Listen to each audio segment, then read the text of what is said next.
हिमालय के तालहाटी में रहने वाले एक ऋषि की ख्याति दूर दूर तक फैली हुई थी, क्योंकि यह मन की शक्ति है और लोगों के विश्वास की शक्ति है, और अपनी प्राण शक्ति के बल पर बड़े से बड़े रोग को दूर कर देते थे। उन्होंने आज तक कभी कोई दवाई नहीं खाई थी। वह अपनी दिनचर्या में थोड़ा सा बदलाव करके ही लोगों की बीमारियों को जड़ से खत्म कर देते थे। एक सुबह एक बीमार व्यक्ति ऋषि के पास आया। उन्होंने कहा कि मैं कई डॉक्टरों के पास गया हूँ और उनकी दवाई ले चुका हूँ, कोई आराम नहीं था। अब मैं डॉक्टरों और उनकी दवाओं से तंग आ चुका हूँ, लेकिन मेरे एक मित्र ने मुझसे कहा कि आप बिना दवा के मन की शक्ति से ही लोगों की बीमारियों का इलाज करते हैं। क्या ये संभव है कि मैं आपके बताए रास्ते से ठीक हो जाऊं? इस व्यक्ति की बात सुनकर ऋषि मुस्कुराए और बोले कि हमारा दिमाग दुनिया का सबसे बड़ा डॉक्टर है। हमारे शरीर में मौजूद प्राण शक्ति बड़े से बड़े रोग को दूर करने की क्षमता रखती है। बस जरूरत है इस ताकत को पहचानने की और उसे सही समय देने की, और कुछ नियमों का पालन करने की जरूरत है। बीमार व्यक्ति ने कहा कि मुनिवर, आप मुझे जो भी नियम बताएंगे मैं उनका पालन करूंगा, बस मुझे नियम बताओ। ऋषि ने कहा कि मानव मन ब्रह्मांड की सबसे अनोखी, शक्तिशाली और अद्भुत रचना है। मन में आशा, विश्वास और विश्वास के बल पर बड़ी से बड़ी बीमारी को भी जड़ से खत्म करने की क्षमता है। मानव मन अपने आप में औषधि का ऐसा अद्भुत खजाना है, जहां इंसान की आस्था और ताकत पर ऐसे केमिकल पैदा होते हैं जिसका प्रभाव दुनिया में कहीं से भी सैकड़ों हजारों गुना अधिक है। हम सभी के पास किसी भी बीमारी से मुक्त होने का एक ऐसा सहज चमत्कारी तंत्र है, जिसे कोई भी व्यक्ति अपनी भावनाओं और भावनाओं में परिवर्तन लाकर सक्रिय कर सकता है। जब हम अपने मन को विश्वास दिलाते हैं कि यह रोग ठीक हो सकता है, हमारे दिमाग से ऐसे रसायन निकलने लगते हैं कि शरीर के रोग बिना किसी दवा के ठीक होने लगते हैं। मन की शक्ति द्वारा शरीर की आत्मा की शक्ति का उपयोग करके किसी भी रोग को ठीक करने के लिए आपको इन 12 नियमों का पालन करना चाहिए। पहला, अटूट विश्वास कि आप ठीक हो सकते हैं। हम सभी के शरीर में एक बुद्धि होती है और यही बुद्धि हमारे शरीर को चलाती है। ये बुद्धि एक दैवीय शक्ति की तरह काम करती है और इसके लिए हर बीमारी का इलाज संभव है। आपको बस इतना करना है कि अपने आंतरिक ज्ञान से जुड़ना है और यह विश्वास दिलाना है कि आप बिल्कुल ठीक हैं। ये बुद्धि हमें जीवन देती है और हम किससे हर समय जुड़े रहते हैं। जैसे ही हम एक मिनट के लिए भी इस बुद्धि से अलग हो जाते हैं, हम बीमार पड़ जाते हैं और हमारे शरीर का संतुलन बिगड़ जाता है और हम तरह तरह की बीमारियों से घिरे रहते हैं। बुद्धि का अर्थ है हमारे जीवन की वह चेतना जिसे हम चेतन मन भी कहते हैं। मन की सारी शक्ति हमारे अवचेतन मन के पास है। ये वह जगह है जहाँ सभी सवालों का जवाब निहित है। मन की सारी शक्ति और सारी समझ।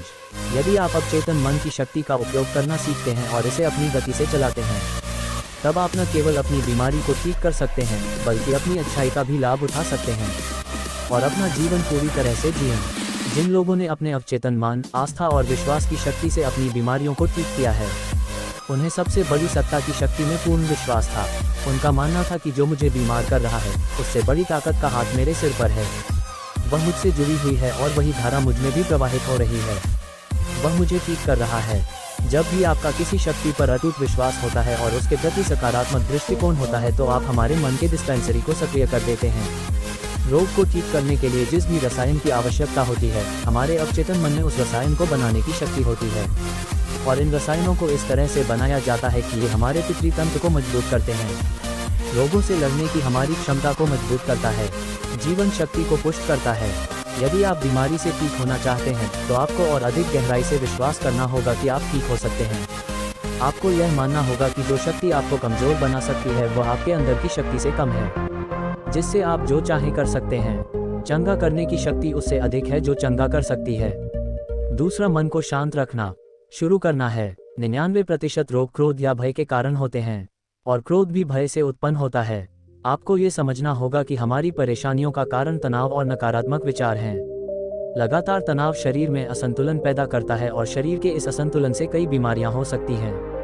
लोग हर दिन खुद को डराते हैं। उदाहरण के लिए, यदि किसी को घर आने में देर हो जाती है तो हम सोचने लगते हैं कि कुछ हुआ है। जब भी लोग खाली बैठे होते हैं तो वे देखते हैं कि उनके जीवन में क्या बुरा है। वह हमेशा किसी न किसी बात को लेकर तनाव में रहता है, जैसे हम शादी कब करेंगे, न जाने नौकरी कब लगेगी, न जाने घर कब बनेगा, मैं यह नहीं जानता, मैं वह नहीं जानता। वह लोग इन सब बातों को सोचकर भी डरते हैं और विश्वास करते रहें, लेकिन समस्या यह है कि अवचेतन मन नहीं जानता कल्पना और वास्तविकता के बीच अंतर। जब हम इस तरह के नकारात्मक विचार पैदा करते हैं तो हमारा अवचेतन मन उसे सच मानने लगता है और उसे ऐसा लगता है कि वास्तव में उसके ऊपर एक सीधा तलवार लटकी हुई है, जो कभी भी उनकी सेहत, रिश्तों और जिंदगी को बर्बाद कर सकता है। और इसी तरह हमारा अवचेतन मन हमेशा डरा हुआ रहता है, जो शरीर के अंदर ऐसे नकारात्मक रसायन पैदा करते हैं जो गंभीर बीमारियों का कारण बनते हैं। अब उसका उपाय क्या है? इसका समाधान यह है कि आप अपने बारे में नकारात्मक कहानियां बनाना बंद करें और समस्या के समाधान पर काम करना शुरू करें। इसके अलावा मन को शांत करने का एक बहुत ही कारगर उपाय है। मन से सारी गंदी बातें निकालने के लिए कैसे करें? मन में जो भी नकारात्मक विचार हों, क्रोध, पीड़ा, चिड़चिड़ेपन, पिछली बुरी घटनाएं हों, उन विचारों को एक कागज़ के टुकड़े पर लिख लें जो आपको परेशान करते हैं। लिखने के बाद न तो खुद पढ़िए और न ही किसी और से पढ़वाए, बस इस कागज़ को आग में जला दो। हमारे दिमाग में एक ही संदेश पहुंचता है कि हमारे नकारात्मक विचार ऐसे कागज़ पर निकले हैं, और जब वे जल जाएंगे तो यह आपको मन की अविश्वसनीय शांति देगा, और कोई भी रोग सुंदर शांत शरीर में नहीं रह सकता। ऋषि ने कहा कि तीसरी बात यह है कि लोगों को क्षमा करना सीखो। यदि आप ठीक होना चाहते हैं तो आपको पहले ये पता लगाना होगा कि आप किसे क्षमा करना चाहते हैं। जब तक हम दूसरों को अपने मन से मुक्त नहीं करते तब तक हम स्वयं को मुक्त नहीं कर सकते। दूसरों को आज़ाद करके हम किसी और को नहीं बल्कि खुद को सेट करते हैं। अपने मन को मुक्त करें और इसे शांत करें, इसलिए क्षमा करें और आगे बढ़ें। कब तक ये बोझ ढोगे? एक घर था और घर में यह नियम था कि कोई कूड़ा कचरा बाहर न फेंके। धीरे धीरे घर में काफ़ी कचरा जमा हो गया और घर से कचरे की बदबू आने लगी। वहाँ कीड़े पैदा होने लगे और धीरे धीरे लोग बीमार होने लगे। ये सिर्फ उसके घर की कहानी नहीं है, ये हमारे मन और शरीर की भी कहानी है। मन की यह आदत है कि वह सभी नकारात्मक विचारों को अपने अंदर रखता है। किसने हमें दगा दिया? कौन हमसे लड़ा? किसने हमें निशाना दिखाया? यह एक तरह की नकारात्मक घटना है जो हमारे दिमाग में घूमती रहती है, और इस तरह हम अपने जीवन में आने वाले अच्छे अवसरों पर ध्यान नहीं देते हैं।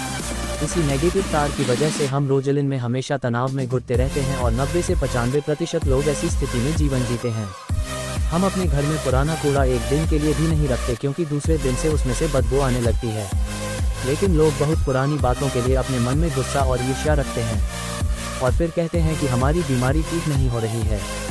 जब तक हम लोगों को माफ़ नहीं करेंगे तब तक हम उन बातों को अपने दिमाग से नहीं निकालेंगे। और आपको लगता है कि यह सिर्फ एक विचार है, लेकिन ये सड़े हुए कचरे का एक टुकड़ा है जो अभी तक दिमाग से नहीं निकला है और अंदर ही अंदर महक पैदा कर रहा है। जब हम अपना जीवन नकारात्मक सोच के साथ जीते हैं तो हम रसायनों को खत्म करना शुरू कर देते हैं, क्योंकि ये हमें स्वस्थ रखते हैं, हमें जवान बनाए रखते हैं, और हम ऐसे रसायनों को सक्रिय करते हैं जो हमें बीमार कर देंगे, जो हमारी पितृसत्तात्मक व्यवस्था को कमजोर करेगा और हमें चिंतित रखेगा, और इस तरह हम अपने भीतर बीमारियां पैदा करने लगते हैं। समाधान क्या है? समाधान लोगों को क्षमा करना है। जिसने भी आपके साथ गलत किया है उसे दिल से माफ कर दें और उसी समय से आप बेहतर होने लगेंगे। अगर आप खुद को ठीक करना चाहते हैं तो वर्तमान में जीना सीखिए, क्योंकि भविष्य में जीने से चिंता और तनाव ही आता है। जब हम अतीत में रहते हैं तो हम पछतावे से भर जाते हैं। जीवन की सुंदरता वर्तमान के क्षण को जीने में है। वे सभी लोग जो भूतकाल में बुरी बातों पर ध्यान देते हैं वर्तमान में नहीं हैं। इसे अतीत में जी रहे हैं जो 5 साल 10 साल है, यह अभी भी साल पुराना है। जो चला गया एज दिमाग में गांठ पड़ रही है और वह गांठ अभी भी दिमाग में लिपटी हुई है। अगर कोई बीमार है तो उसे अपने आप से वर्तमान में बात करनी चाहिए और महसूस करना चाहिए कि मैं स्वस्थ हूँ, मैं खुश हूँ, क्योंकि जब आप ये सोचते हैं कि इस पल मैं स्वस्थ हूँ, मैं पहले बीमार था, आपका मस्तिष्क ऐसे रसायनों का उत्पादन करना शुरू कर देगा जो आपके ठीक होने की गति को बहुत तेज कर देंगे। लेकिन वर्तमान में कैसे आना है? वर्तमान में सांस साथी बनकर आना है। शरीर के प्रति जागरूकता लाकर आसपास क्या हो रहा है और क्या हो रहा है इस पर ध्यान देकर। जब हम अपने आसपास के बारे में जागरूक होते हैं तो हमारा शरीर कम तनावग्रस्त होता है और हमारे सोचने समझने की शक्ति बढ़ती है। ऐसा करने से हमें अपने बारे में बातें सीखने को मिलती हैं। धीरे धीरे हमें ये समझ में आने लगता है कि किस वजह से हमारे अंदर तनाव पैदा होता है, और जब हमारा दिमाग इस बात को समझ जाता है तो हमें बहुत फर्क पड़ता है।